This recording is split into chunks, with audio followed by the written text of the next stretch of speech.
Welcome, everyone, to this week's episode of 15 Minutes and a Big Idea. We're glad to have you with us. As always, if you're watching on YouTube, make sure you like the Mended Collective, or if you're listening, go over and like the Mended Collective so you can get these episodes and other things that we release there.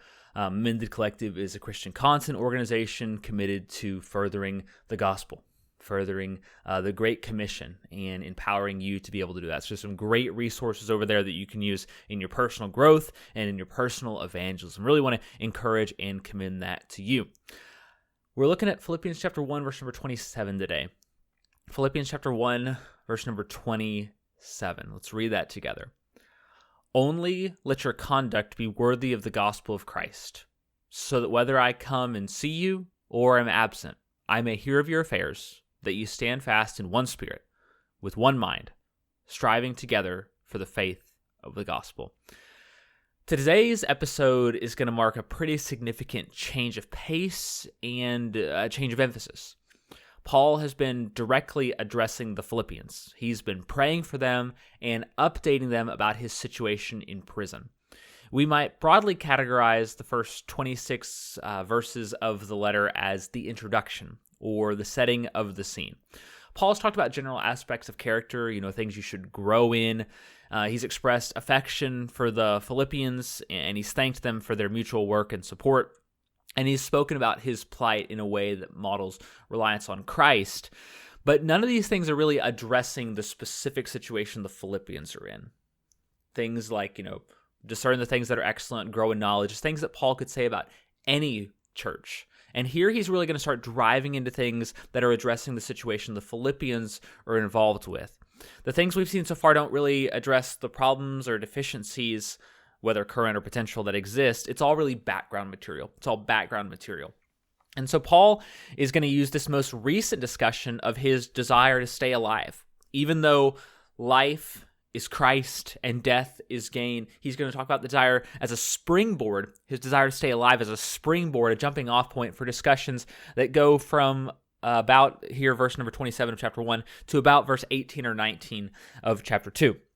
So this section is going to last a while. We'll be in it for several months, but it's really critical for us to understand. Paul says as he begins there to conduct yourself in a manner worthy of the gospel. And in my research, this is what most people call this section, is the section of living worthy, from about 127 to about 2:18 or 19. This is going to be really a big discussion, and that idea of living worthy, as we say, it's the big idea of this section for the next several months, so we're going to make it our big idea today. That big idea is to live worthy of the gospel together. Live worthy of the gospel together. Our first supporting idea is going to be, number 1, the gospel requires response. Number 2, stand firm in the gospel. And number 3, strive together for the gospel. So the gospel requires response. Stand firm in the gospel and strive together in the gospel. Respond, stand, and strive. Let's jump into this first idea. The gospel requires a response. By this, we don't mean an initial response in terms of obedience and salvation. That may be the case, but what we mean is that the gospel makes certain demands of us. Those people who have come into allegiance of Christ, the gospel has expectations. Paul says to conduct yourselves, the Philippians, in a manner worthy of the gospel. Let's talk about what Paul doesn't mean by that. What he does not mean is that we should behave in a way that earns the ability to where we look back and we say we deserved the gospel, as though we behave in a way that God would look at us after the fact and say, wow, they really did deserve to be saved. Rather, we conduct ourselves in a manner that reflects we've been given something in the gospel, that we've been given a gift and we respond appropriately. For example, say you've got a 16-year-old and their parents give them a car. Then she or he should use the car in a way that reflects the generosity of their parents. They should recognize the gift and respond accordingly. The fact that they drive responsibly, they're not out after curfew, they don't allow friends in the car that are irresponsible and all those sorts of things, doesn't mean they deserve to have a car. It means they're driving the car in a way that is worthy of the gift that has been given. The other things this says, as our supporting idea indicates, is that the gospel does require a response. As we'll see, we are thrown into the middle of something. The gospel isn't just a passive thing that we tack on to where we're at. It recenters and redefines the way we view the very fabric of all of creation.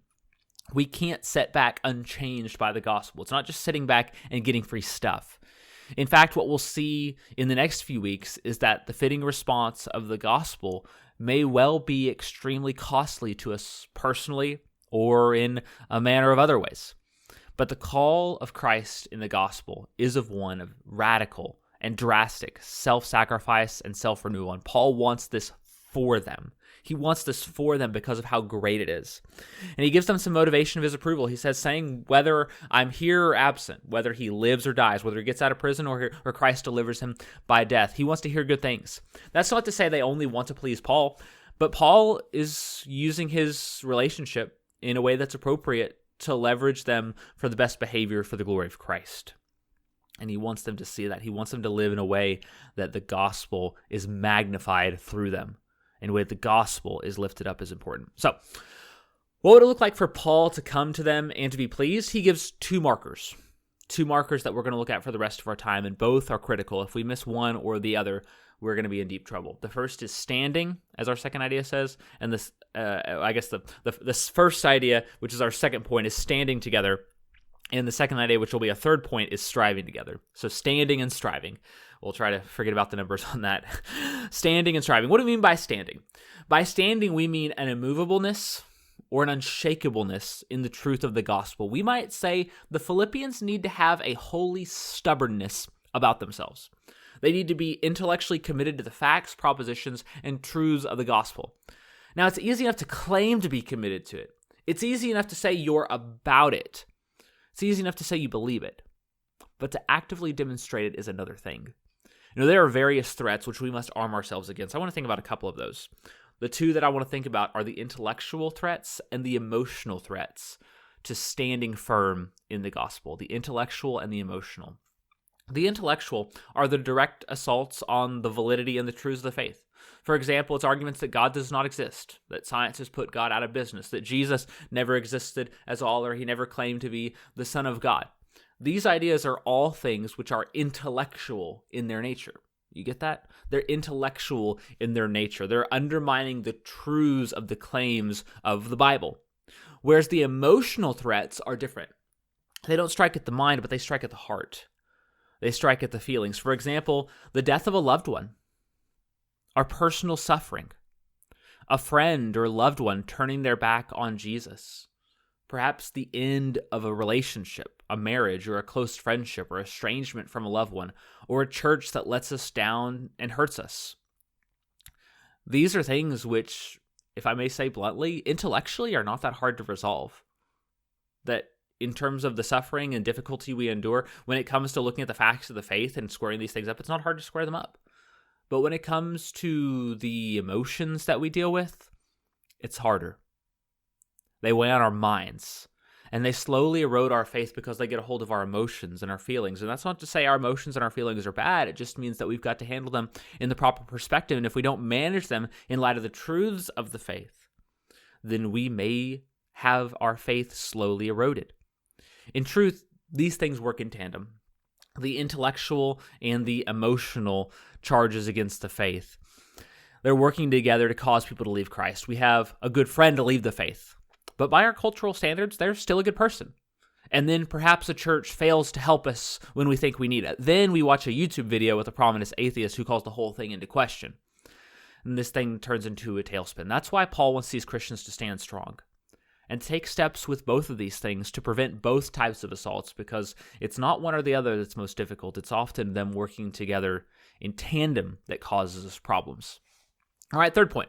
The other thing we need to mention is not just that we stand firm, but that we strive together. We strive together. Notice this is an active endeavor.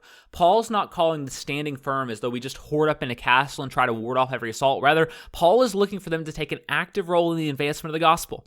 In some churches, the attitude becomes entirely, let us just turn in. Let us just look inside. Let us be completely internal and only hold on to what we've got. Let's stand firm. And indeed, we should stand firm. But we cannot stand firm to the exclusion of striving to advance the gospel. Indeed, there are times for different emphases.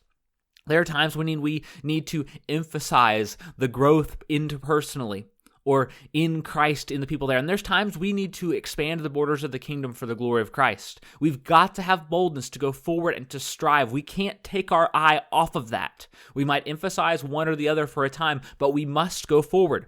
What's ironic about this is that if we go out and strive, if we have an attitude that says we want to take the fight to the world, we often save ourselves trouble. Consider a physical army. If we are always on the defensive, we're just trying to ward off attacks, our enemy is free to roam around and amass strength, then we may put ourselves in a difficult position. However, part of military theory is this thing called the counterstrike. And the counterstrike is, on the whole, we may be on the defensive, but we are going to take an intentional place where we go on the offensive in order to relieve pressure. Sometimes what we need to be defensive is to go on the offensive, and perhaps that should be the posture we think of ourselves with all along. Maybe there's something off about this attitude of being defensive altogether, and we should see the gospel of Christ moving forward and taking new ground, not physical ground as a political entity, but rather taking up residence in the hearts and minds of men and women. We must take the gospel forward. It must go forward no matter the cost. And perhaps we look out and we see so much trouble around us, especially in America. We're seeing a different political and social and religious climate than we've ever experienced, and we grow fearful. And I believe what Paul would say to us is strive together. Do not have an attitude of fear. Remember, Paul's imprisonment is actually turning out to be a means of the flourishing of the gospel.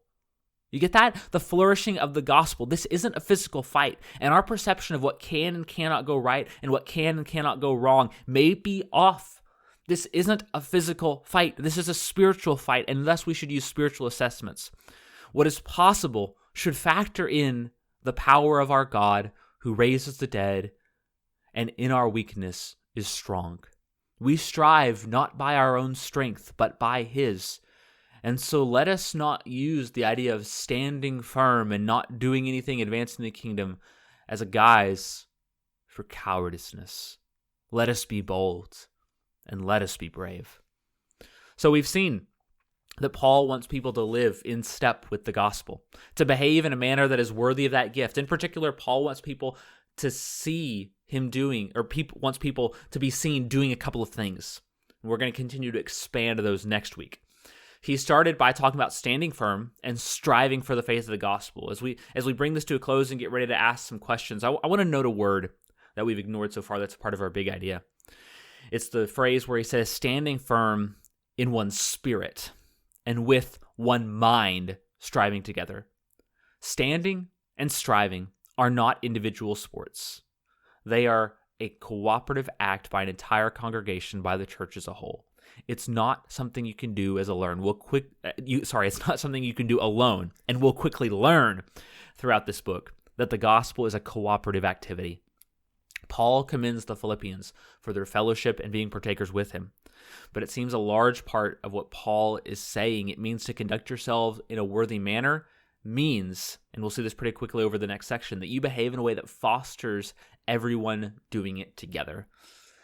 If you know chapter 2 and where that's going to start, it's going to be about an attitude and behavior that ensures the mutual cooperation together in the gospel. So let's think about what this means. When you think of the gospel, do you think of your obligations and responsibilities, or do you just think of the benefits? Is living in light of the gospel at the center of your heart and of your mind, or does it just rarely cross your thoughts? Are you committed in your soul to stand firm for the truth of the gospel?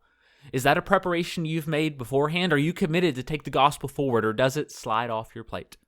Is mutual participation with others in the body a priority for conducting yourselves worthy of the gospel? Are you trying to get more people involved, or are you content with yourselves and your clique? How can you stand in one spirit and strive with one mind with your sisters and brothers? Thank you so much for joining us today on 15 Minutes into Big Idea. Today's big idea: live worthy of the gospel together.